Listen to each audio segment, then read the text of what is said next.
I was in the intelligence business before I was in the cybersecurity world. Now the two are tied together forever, or as long as there's an internet. But early on, I'm talking decades ago, I was surprised at just how little folks that were in the cybersecurity world who had never been in the intelligence world cared about attribution. To a certain extent, that still applies today. Obviously in the federal space, where people have the ability to go on the offense against the bad guys, they care a lot more about it.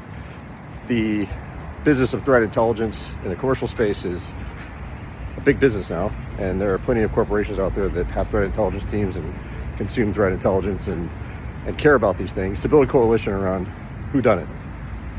But it's even more important in the countering disinformation space than it is in the cyberspace to a certain extent. Although I'm still a big proponent for pushing to do more attribution in the cyber world. And in the countering disinformation world, it's still the cyber world because that's where a lot of the disinformation is traveling through.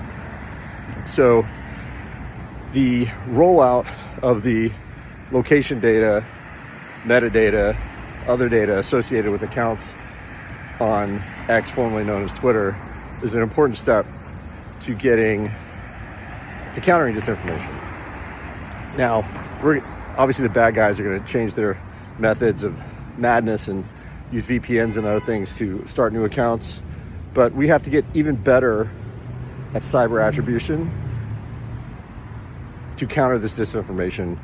This is a good first step.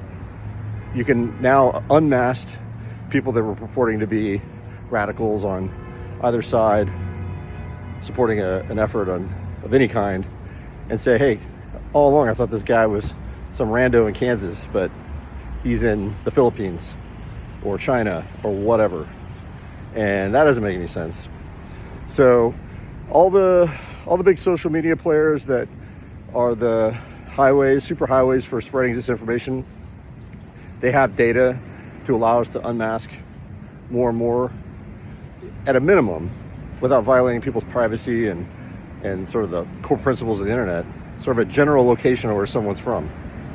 And we're going to have to constantly fight a cat and mouse game of people trying to hide and obfuscate these things so that we can counter disinformation and win this war.